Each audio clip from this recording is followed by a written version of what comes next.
যারা সরকারি চাকরি করতেন এবং অবসর গ্রহণ করছেন বা রিটায়ার করছেন, প্রতি মাসে আপনারা পেনশন ভাতা পান। এই পেনশনটা চালু রাখার জন্য আপনাকে প্রতি বছর কিন্তু লাইভ ভেরিফিকেশন করা লাগে। তো এই লাইভ ভেরিফিকেশনটা কিন্তু আপনি আপনার এই মোবাইল দিয়ে কিন্তু করতে পারবেন। তো কিভাবে করতে হবে চলুন সেই কোর্সটা দেখিয়ে দিই। তো এই জন্য আপনারা সর্বপ্রথম চলে যাবেন প্লে স্টোরে। প্লে স্টোরটা ওপেন করার পর নিচে দেখুন সার্চ বক্স আছে, এরপর দেখুন উপরে দেখুন সার্চ অ্যাপ এন্ড গেমস এই পেনশনার লাইভ ভেরিফিকেশন, এটা লিখে আপনি সার্চ করে দিবেন। আমি স্ক্রিনে দিয়ে দিচ্ছি। প্রথম যে অ্যাপটা শো করতেছে এটার লোগোটা একটু ভালো করে খেয়াল করে দেখুন, পেনশনার ভেরিফিকেশন। এই অ্যাপসটা কিন্তু আপনাদেরকে ইনস্টল করতে হবে। আমি এই অ্যাপসটার পর টাচ করব।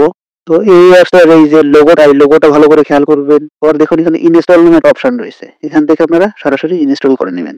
দেখুন আমার অ্যাপসটা কিন্তু ইনস্টল হয়ে গেছে। ইনস্টল করার পর সরাসরি এখান থেকে আমি ওপেন করে নিব। এই জন্য ওপেনের পর আমি এটা টাচ করলাম। তো এইখানে অ্যাপসটা কিন্তু ওপেন করার পর সরাসরি কিন্তু আমি প্রথম যে অপশনটা দেখুন ইএনআইডি নাম্বার দিয়ে প্রবেশ করুন। তো এখানে অনেকে একটা প্রশ্ন আসে যে ইএনআইডি নাম্বারটা কার দিব। তো এটা আমি একটু ক্লিয়ার করে বলি, আপনার যার লাইভ ভেরিফিকেশনটা করতেছেন তার এনআইডি কার্ডের নাম্বারটা কিন্তু এখানে বসাতে হবে। তো যদি আপনি আপনার আব্বু আম্মু দাদা দাদি নানা নানি ফুফু চাচা চাচি যে কারণ যদি লাইভ ভেরিফিকেশন করেন তার এনআইডি কার্ড নাম্বারটা কিন্তু দিতে হবে। আমার ফুফু কিন্তু প্রতি মাসে পেনশন পায়, আমি কিন্তু তার লাইভ ভেরিফিকেশনটা এখানে করতেছি, যার কারণে কিন্তু আমি এখানে ফুফুর এনআইডি কার্ডের নাম্বারটা এখানে দিয়ে দিব। তো এখানে এনআইডি কার্ড নাম্বারটা দেখুন আমি দিয়ে দিচ্ছি।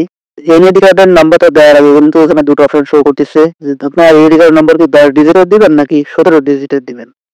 তো আগে ছিল 17 ডিজিট, এখন হচ্ছে 10 ডিজিট, যার কারণে আমি 10 ডিজিটের উপর এটা টাচ করলাম। 10 ডিজিটের এনআইডি কার্ডের নাম্বারটা এখানে লিখে দিন।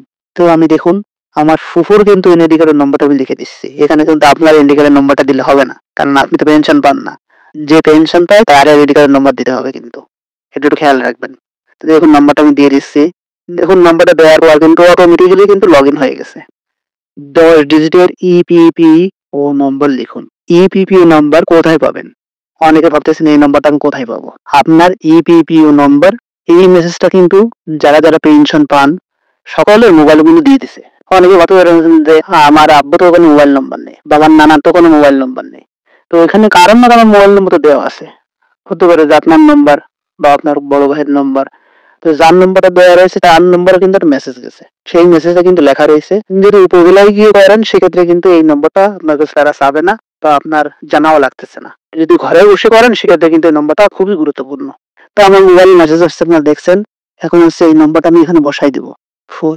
দেখুন নম্বরটা দিয়ে দেওয়ার পরে কিন্তু অটোমেটিক্যালি কিন্তু লগ ইন হয়ে গেছে। আমার ফুফুর ছবি চলে আসছে, এখানে কিন্তু 4টি অপশন কিন্তু শো করতেছে। তো আমরা এখান থেকে লাইভ ভেরিফিকেশন নামের অপশনটা এই অপশনের উপরে টাচ করে দিব।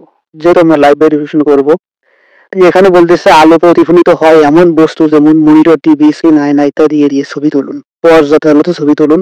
চশমা অথবা মাস্ক পরা থাকলে খুলে ফেলুন। ছবি তুলতে পরবর্তী ধাপে নির্দেশনাসমূহ অনুসরণ করুন। ছবি তোলার জন্য দেখুন পরবর্তী ধাপ যে অপশনটা আছে এরপর আমি টাচ করব। এরপর দেখুন এখানে এড়িয়ে যান, এইখানে টাচ করব। এরপর ফার্স্ট টাইম যেটা আমি করতেছি এই জন্য প্রথম অপশনটা হোয়াইল ইউরিং দ্য অ্যাপ, এবার আবার আমি অ্যালাউতে টাচ করব। এবার কিন্তু পুরো ছবিটা কিন্তু দিয়ে দিতে হবে। তো এখানে দেখুন 4টা অপশন 3টা অপশন লেখা দেখাচ্ছে। ডান দিকে মুখমণ্ডল ঘোরান, চোখের পলক ফেলুন, বাম দিকে মুখমণ্ডল ঘোরান। এই 3টে কাজ কিন্তু করতে হবে। মুখমণ্ডল ডান দিকে ঘোরান, ডান দিকে ঘোরা সফল হয়েছে। চোখের পলক ফেলুন, পলক ফেল সফল হয়েছে। মুখমণ্ডল ডান দিকে ঘোরান, সফল হয়েছে। লাইভ ভেরিফিকেশন সফল হয়েছে। তা আমার ফুফু যে লাইভ ভেরিফিকেশন আমি মাত্র করলাম এটা কিন্তু দেখুন সফল দেখাচ্ছে। পরবর্তী লাইভ ভেরিফিকেশন এপ্রিল 2026, অর্থাৎ 1 বছর পরে কিন্তু আবার লাইভ ভেরিফিকেশনটা হবে। উক্ত সময়ের 1 মাস পূর্বে SMS এর মাধ্যমে আপনাকে অবহিত করা হবে। এই ভিডিওটা অবশ্যই আপনাদের ফেসবুকে টাইমলাইনে শেয়ার করে দিবেন, যখন প্রয়োজন হবে তখন দেখে নিতে পারবে। আর এই ভিডিওটা কিন্তু অনেক মানুষের কিন্তু দেখে উপকারে আসবে। আল্লাহ হাফেজ।